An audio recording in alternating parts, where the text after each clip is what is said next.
In 1252, Pope Innocent IV's papal bull ad extirpanda forever changed the course of European justice. With a stroke of his papal pen, he authorized the use of torture in ecclesiastical courts, declaring that heretics could be subjected to physical coercion without loss of life or limb. With clinical precision, medieval authorities transformed torture from barbaric exception into legal norm, constructing an apparatus of suffering that would operate for centuries. From the dank chambers beneath episcopal palaces to crowded market squares where thousands gathered to witness executions, Europe developed systematic methods for extracting confessions and terrorizing populations into submission. As Dominican Inquisitor Bernard Gui coldly observed in his torture manual of 1323, the limbs crack and separate with such force that the prisoner, in unbearable agony, confesses to crimes he never committed rather than endure such torment. Welcome to the journals of history and the medieval machinery of suffering. The genesis of systematic torture. The roots of medieval European torture stretch back to the collision between Roman legal traditions and Germanic tribal customs in the centuries following the empire's collapse. Roman law had permitted torture, but primarily for slaves and foreigners. Citizens enjoyed protection from such treatment. The Germanic tribes that carved up the former imperial territories relied instead on trial by ordeal, compurgation, and blood money to resolve disputes. For nearly 5 centuries after Rome's fall, these diverse legal traditions coexisted uneasily across Europe. The transformation began in the 11th century as political authorities sought to consolidate power and standardize legal procedures. The rediscovery of Justinian's Corpus Juris Civilis in Italian universities around 1070 provided legal scholars with a sophisticated framework for understanding law as a tool of state authority. Within these ancient Roman texts lay detailed provisions for the use of torture in criminal proceedings, knowledge that medieval jurists would adapt with devastating effect. The Crusades accelerated this legal revolution. Contact with Byzantine and Islamic legal systems exposed European nobles and clergy to alternative approaches to criminal justice, many of which incorporated systematic torture. The military orders established to fight in the Holy Land developed their own judicial procedures, blending Roman law with ecclesiastical authority in ways that would later influence secular courts across Europe. By 1200, torture had begun its systematic integration into European legal systems. The process started in Italy, where the revival of Roman law was most complete. The Liber Augustalis, promulgated by Frederick II of Sicily in 1231, explicitly authorized torture for certain categories of crimes, establishing procedures that would be copied throughout the Holy Roman Empire. The code specified that torture could be applied to extract confessions from suspects when other evidence was insufficient, a standard so vague it could justify almost any application of physical coercion. The Church's embrace of torture through the ad extirpanda bull represented the culmination of this legal evolution. Pope Innocent IV's authorization came in response to the perceived threat of heretical movements, particularly the Cathar communities in southern France that had survived the brutal Albigensian crusade of the early 13th century. The papal bull established the legal framework for the Inquisition's use of torture, creating a model that secular authorities would eagerly adopt for their own purposes. The bull's language revealed the care with which church authorities approached this moral transformation. Torture was to be applied without loss of life or limb, a restriction that in practice proved meaningless, as skilled torturers could inflict excruciating pain while technically preserving life and limb. The document required that secular authorities actually perform the torture, allowing church officials to maintain the fiction that their hands remained clean. Most crucially, it established the legal principle that confessions extracted under torture were valid evidence in criminal proceedings.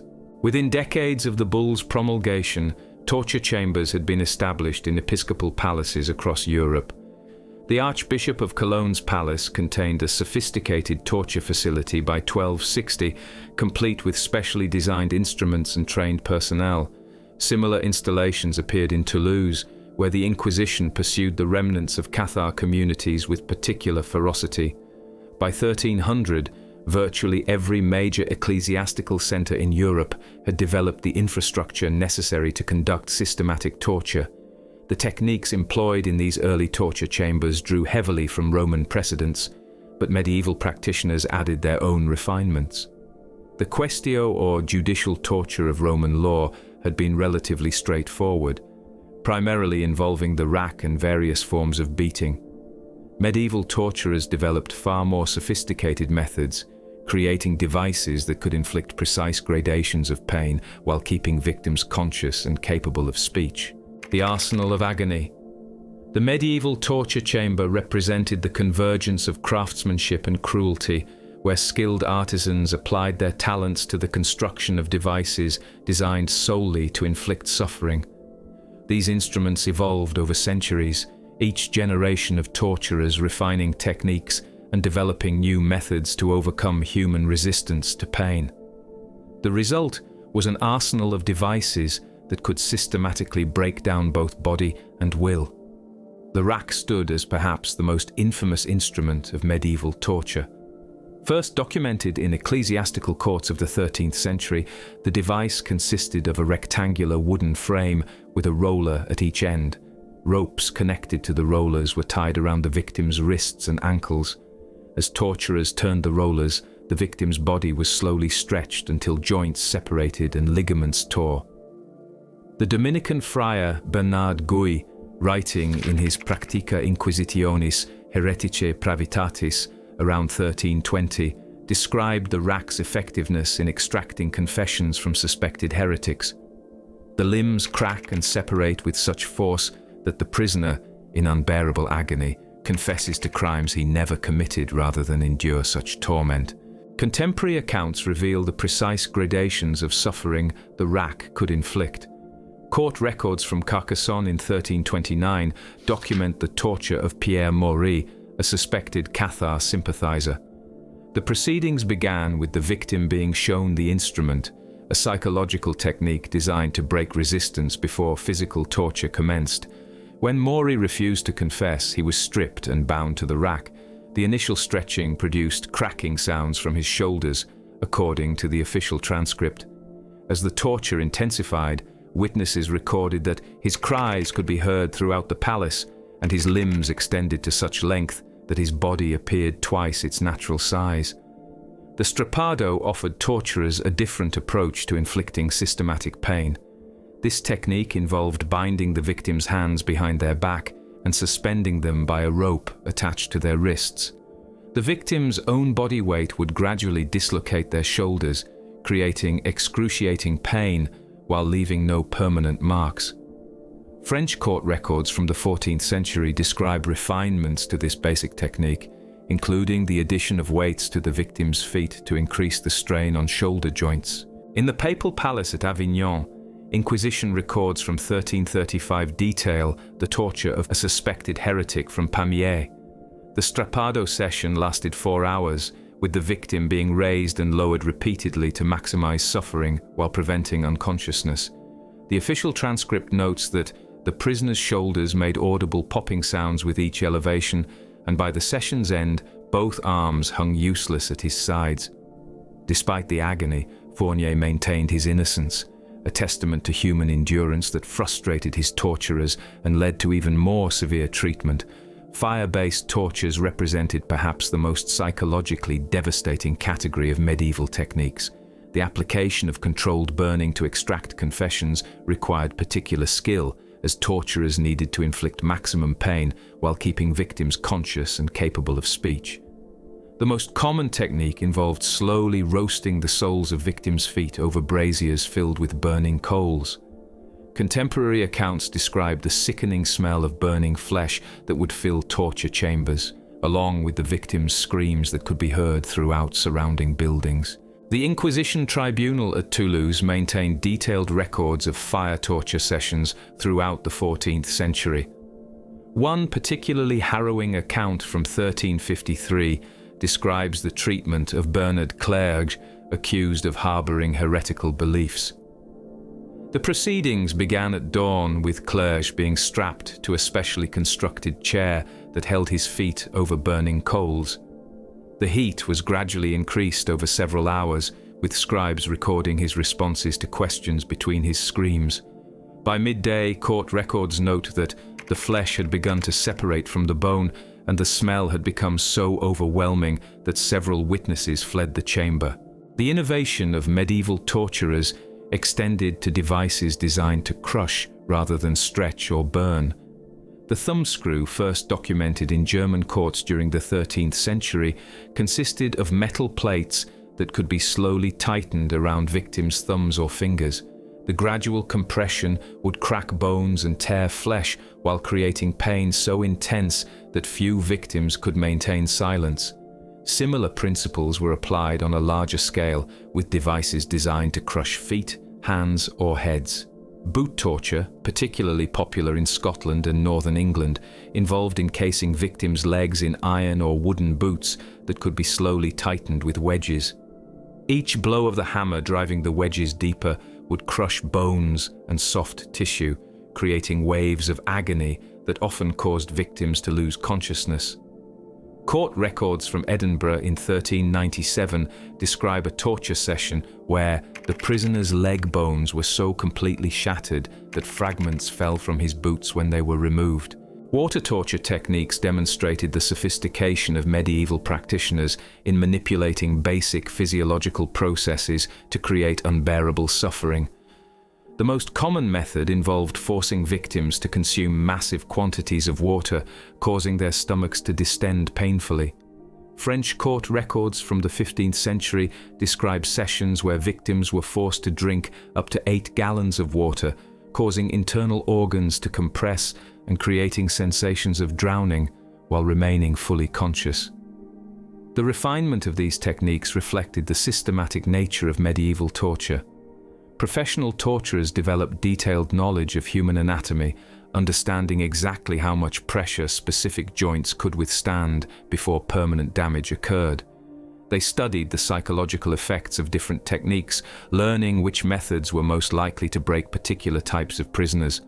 Most importantly, they perfected methods for keeping victims conscious throughout extended sessions, using techniques like smelling salts and cold water to revive those who fainted from pain. The theatre of public execution. Medieval European public executions transcended mere capital punishment to become elaborate theatrical productions that reinforced social order through spectacle. These events drew massive crowds, sometimes numbering in the tens of thousands, who witnessed carefully choreographed displays of state and religious authority. The execution became a ritual performance where condemned prisoners played their assigned roles in demonstrations of divine justice and secular power. The execution of criminals in medieval Europe followed established protocols that transformed killing into ceremony. Preparations began days before the scheduled event, with officials posting notices throughout the city and surrounding countryside. Guilds often suspended work, shops closed, and people traveled considerable distances to witness the spectacle. The condemned prisoner's journey to the scaffold represented the first act in this grim drama. Prisoners were typically paraded through the city streets on a cart, allowing crowds to observe their demeanor and hear any final words. This procession served multiple purposes. It demonstrated the prisoner's helplessness before the power of the state, provided opportunity for public humiliation, and allowed authorities to gauge popular sentiment regarding the conviction. Contemporary accounts from London describe how crowds would pelt prisoners with refuse during these parades, while others might offer prayers or expressions of sympathy. The scaffold itself became a stage where multiple forms of authority converged. Church officials would deliver sermons about divine justice and the consequences of sin. Secular authorities would read the formal charges and sentencing decrees, emphasizing the prisoner's crimes against established order. The executioner, often wearing a hood to preserve anonymity, represented the physical power of the state to inflict death. Each participant played a specific role in what historian Mitchell Murbach has termed the theatre of punishment. The methods of execution varied according to the prisoner's social status, the nature of their crimes, and regional traditions. Beheading, considered the most honourable form of execution, was typically reserved for nobility. The execution of Anne Boleyn at the Tower of London in 1536 exemplified this aristocratic privilege. She was granted the relatively swift death by sword rather than the more brutal methods applied to common criminals. The French executioner, brought from Calais specifically for her death, dispatched her with a single stroke, as befitted her royal status despite her conviction for adultery and treason. Hanging represented the most common form of execution for ordinary criminals across medieval Europe. However, medieval hanging differed significantly from later drop methods that were designed to break the neck quickly. Medieval gallows typically involved slow strangulation, with victims suspended by nooses around their necks and left to gradually suffocate. This process could take 20 minutes or more, during which the condemned would struggle violently, their faces turning purple as they slowly lost consciousness. Crowds would watch these death throes with fascination, interpreting the victim's final movements as signs of their spiritual state. Burning alive represented the most horrific form of public execution, typically reserved for heretics, witches, and those convicted of particularly heinous crimes. The process began with the construction of a pyre in a prominent public space, usually a market square or area outside the city gates. The condemned would be chained to a stake surrounded by bundles of wood and kindling. As flames gradually consumed the pyre, victims would experience increasingly intense pain as the fire reached their bodies. The burning of heretics in particular became elaborate religious ceremonies. The execution of Jerome of Prague in Constance in 1416 exemplifies the ritual surrounding these events. Jerome, a follower of reformer Jan Hus, was led to the pyre wearing a paper crown painted with devils and inscribed with the words, "This is a heresiarch." Church officials offered him repeated opportunities to recant his beliefs, but Jerome maintained his convictions even as the flames began to consume him. Contemporary witnesses recorded that he sang hymns until the smoke overcame his voice and continued moving his lips in prayer until the fire reached his face. The crowd's reaction to executions revealed the complex social dynamics these events created. Public executions served as opportunities for the community to witness justice being done, but they also created spaces where traditional hierarchies could be temporarily challenged. Sympathetic crowds might pray for condemned prisoners or express disapproval of harsh sentences. Hostile audiences could turn executions into festivals of collective violence, cheering each stage of the victim's suffering. The execution of criminals in London's Tyburn consistently drew massive crowds throughout the medieval period. The site, located at the intersection of several major roads leading into the city, became synonymous with public execution. The permanent gallows erected there, known as the Tyburn tree, could accommodate multiple prisoners simultaneously. On execution days, the area took on a carnival atmosphere, with vendors selling food and drink to spectators who treated the events as entertainment.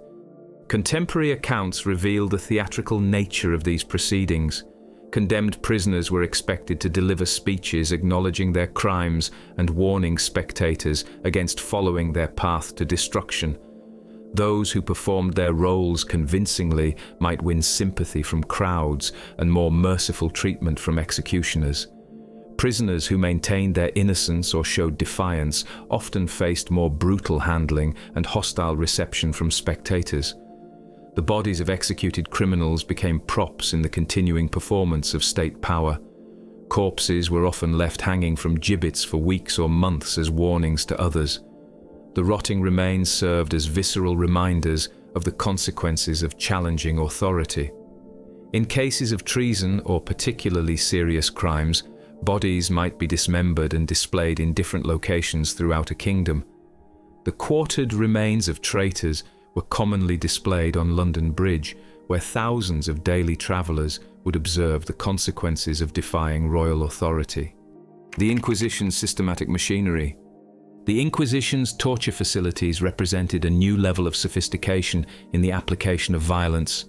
The papal palace at Avignon contained purpose-built torture chambers in its basement levels, complete with drainage systems to handle blood and other bodily fluids, sound-dampening stone walls to muffle screams, and specialized equipment designed for specific techniques.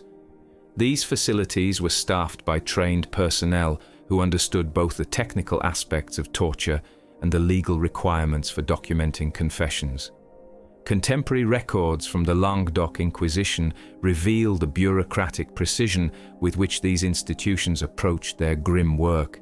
The tribunal at Carcassonne maintained detailed registers recording the names, accusations, torture methods, confessions, and final disposition of thousands of suspects between 1249 and 1350. These documents provide chilling insight into the systematic nature of inquisitorial torture, revealing how officials processed suspected heretics with assembly line efficiency. The case of Pierre Autier illustrates the Inquisition's methodical approach to extracting confessions.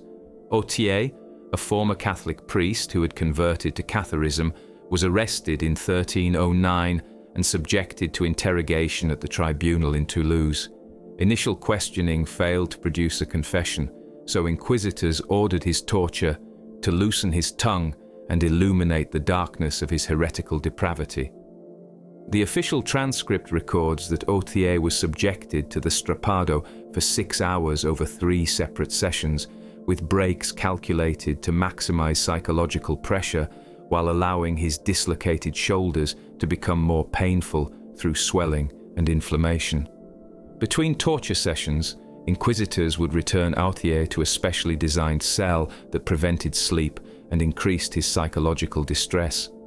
The cell measured barely 6 feet in length and 4 feet in width, forcing the prisoner to remain in a cramped, uncomfortable position.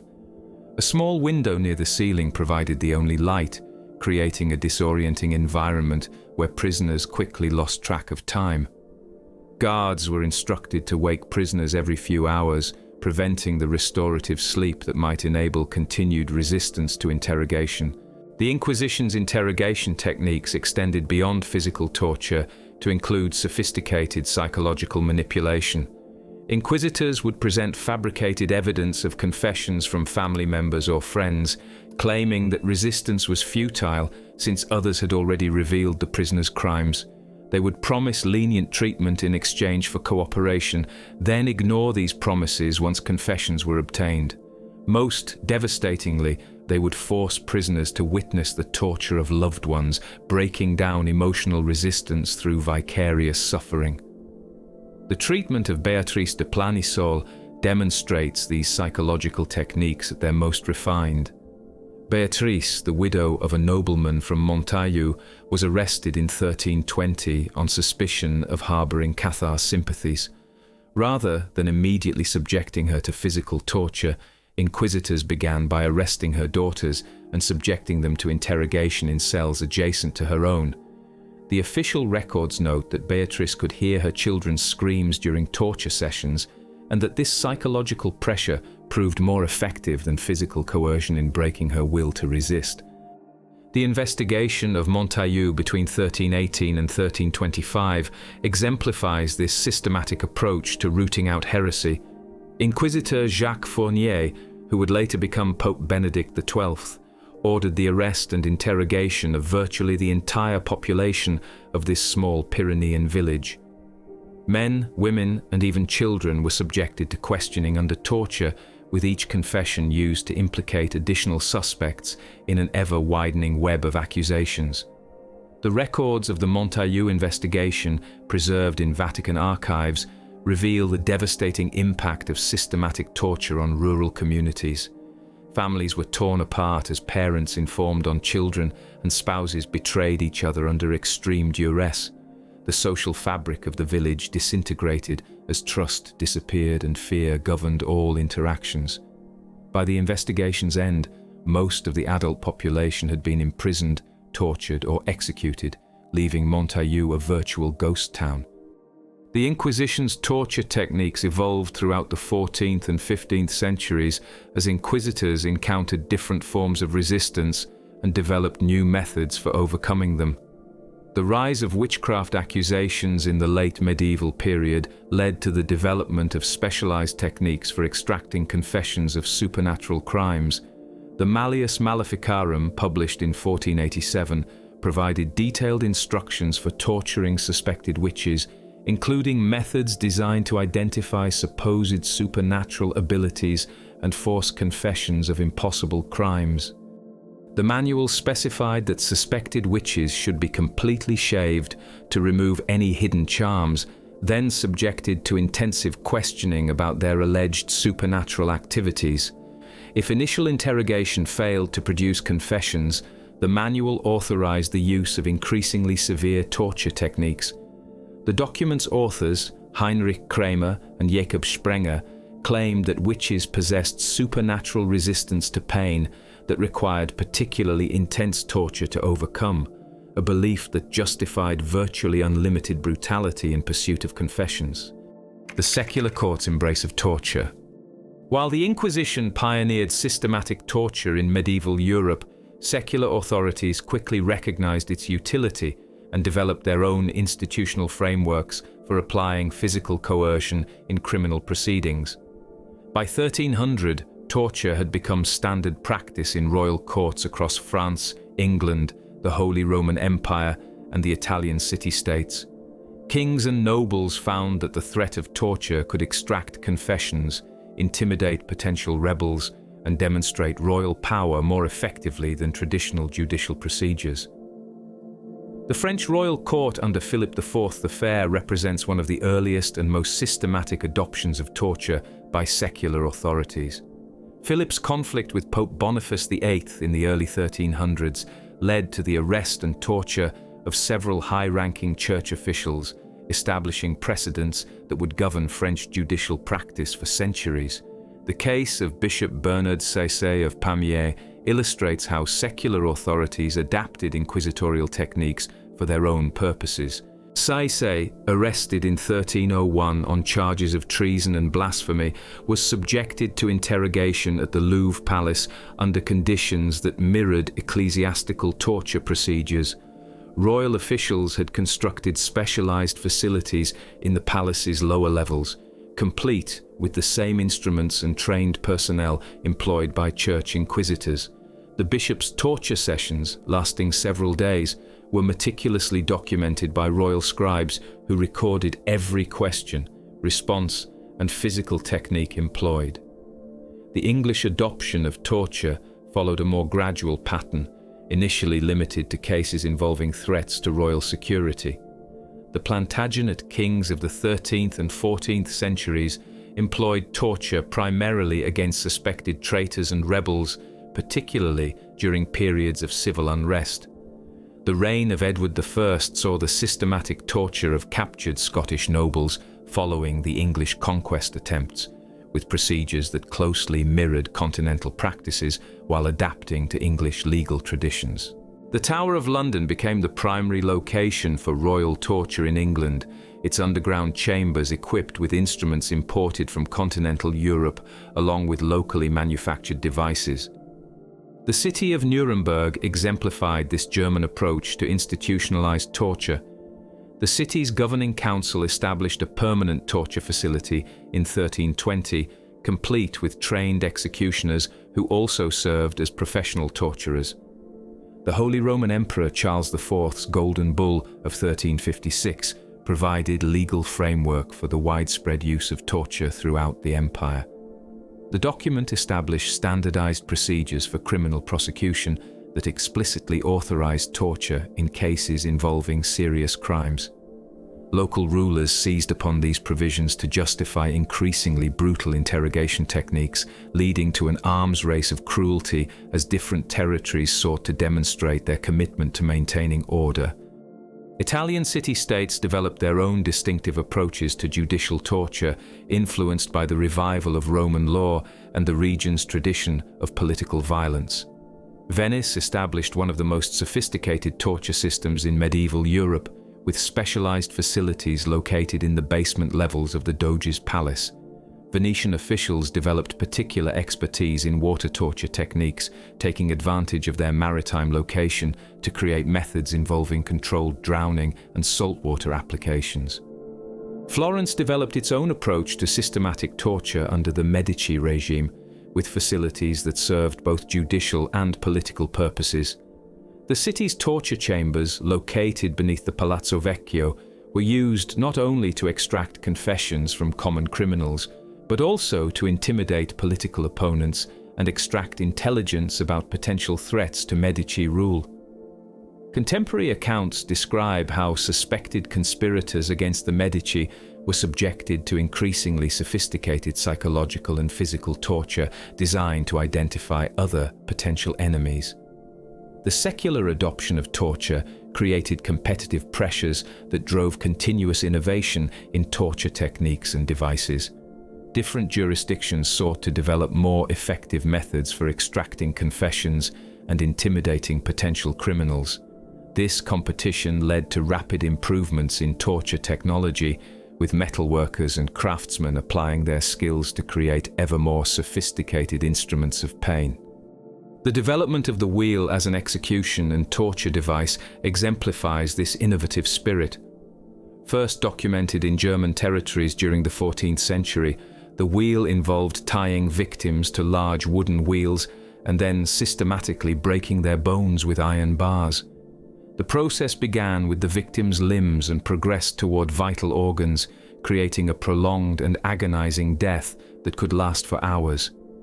Different regions developed variations on this basic technique, with some torturers becoming renowned for their ability to prolong victims' suffering while maintaining consciousness throughout the ordeal.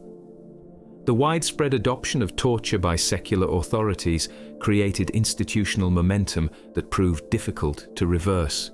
By 1400, torture had become so thoroughly integrated into European legal systems that questioning its legitimacy seemed tantamount to challenging the foundations of civil order. Professional torturers formed guilds in major cities, establishing training programs and professional standards that gave their gruesome craft the appearance of legitimate expertise. Law schools included instruction in torture techniques as part of their standard curriculum, training future judges and prosecutors in the proper application of physical coercion. The decline of institutionalized torture. The transformation began in the late 15th century and accelerated during the 16th and 17th centuries as Enlightenment thinking challenged the assumptions underlying judicial torture. The intellectual assault on torture emerged from humanist scholarship that began questioning the reliability of confessions extracted under extreme duress. Italian legal scholars like Andrea Alciato and Spanish theologians such as Francisco de Vitoria argued that torture produced false confessions that corrupted rather than served justice. These criticisms gained momentum as documented cases accumulated of innocent people who had confessed to impossible crimes under torture, then recanted their statements when the physical coercion ended. The case of Urban Grandier illustrates how changing intellectual attitudes began undermining support for judicial torture. Grandier, a Catholic priest accused of witchcraft in Loudun, France, was subjected to extensive torture in 1634 before being burned alive. However, his case attracted attention from intellectuals across Europe who questioned both the evidence against him and the methods used to extract his confession. Prominent figures like Jean de Launoy published detailed critiques of the proceedings, arguing that torture had corrupted the entire judicial process. Legal reforms began appearing in various European jurisdictions during the 16th century as rulers sought to modernize their judicial systems and improve their international reputations. The Holy Roman Emperor Charles V's Constitutio Criminalis Carolina of 1532 established new restrictions on the use of torture, requiring stronger evidence before physical coercion could be applied and specifying procedures designed to prevent abuse. While these reforms did not eliminate torture, they began the process of legal constraint that would eventually lead to abolition. The Protestant Reformation inadvertently contributed to torture's decline by fragmenting religious authority and challenging the institutional structures that had sustained the practice. Protestant territories often sought to distinguish themselves from Catholic regions by adopting more restrained judicial procedures, while Catholic authorities found themselves defending practices that were increasingly associated with the corrupt old regime that reformers condemned. The Duchy of Württemberg abolished torture in criminal proceedings in 1567, becoming one of the first European territories to completely eliminate the practice. Duke Christoph's decree cited both theological arguments about human dignity and practical concerns about false confessions as justification for the reform. The duchy's experience without torture provided evidence that effective criminal justice was possible without systematic physical coercion, encouraging similar reforms in neighboring territories. Economic factors also contributed to torture's decline, as emerging capitalist systems required more predictable and rational legal frameworks. Merchants and bankers needed judicial systems that could resolve commercial disputes efficiently and fairly, without the unpredictability inherent in torture-based confessions. The growth of international commerce created pressure for legal standardization that gradually eliminated the most extreme variations in judicial procedure between different territories. The 30 Years' War, 1618 to 1648, marked a turning point in European attitudes towards systematic violence, including judicial torture. The unprecedented brutality of the conflict, which killed approximately 8 million people, created widespread revulsion against institutionalized cruelty in all its forms. Post-war reconstruction efforts emphasized the need for stable, predictable legal institutions that could rebuild social trust. France began restricting the use of torture during the reign of Louis XIV, with reforms that initially limited its application to the most serious crimes. The Ordonnance criminelle of 1670 established new procedural requirements that made torture more difficult to implement, while preserving the theoretical possibility of its use in extreme cases. These restrictions gradually expanded throughout the 18th century as French legal scholars developed alternative methods for investigating crimes and obtaining evidence.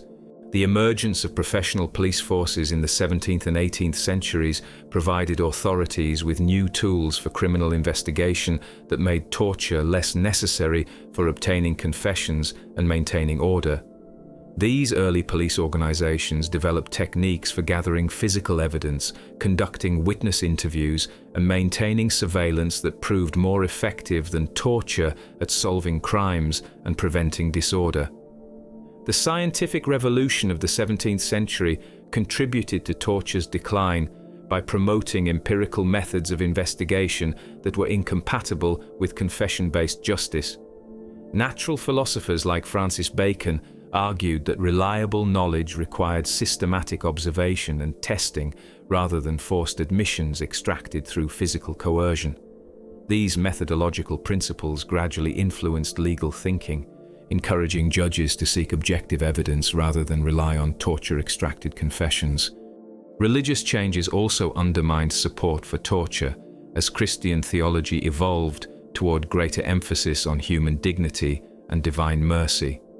The Jansenist movement in Catholic countries and Pietist traditions in Protestant regions promoted religious sensibilities that were incompatible with systematic brutality. Even within the Catholic Church, influential figures like Saint Alphonsus Liguori argued against torture on theological grounds, claiming that it violated fundamental Christian principles about human worth and divine justice. The abolition of torture accelerated during the 18th century as Enlightenment philosophers provided systematic critiques of the practice. Cesare Beccaria's On Crimes and Punishments offered the most influential attack on judicial torture, arguing that it violated natural law and produced unreliable evidence that corrupted entire judicial systems. Beccaria's work was translated into multiple languages and influenced legal reforms across Europe. Prussia formally abolished torture in 1754 under Frederick the Great, followed by Saxony in 1770, Austria in 1776, and France in 1788. Each abolition decision cited similar concerns about the unreliability of forced confessions, the violation of human dignity, and the availability of alternative investigative methods. By 1800, systematic judicial torture had been eliminated from most European legal systems, ending nearly 6 centuries of institutionalized brutality. As we close this chapter of history, the final elimination of torture from European legal systems stands as one of the early modern era's most profound humanitarian milestones. What had once been defended as essential to preserving order and orthodoxy came over time to be recognized as both barbaric and futile. This turning point reflected a deeper transformation within European civilization, the spread of empirical reasoning, the growth of more capable and just state institutions, and the emergence of religious and philosophical ideals that elevated human dignity above the machinery of cruelty. In leaving torture behind, Europe was not only changing its laws, it was redefining its conscience.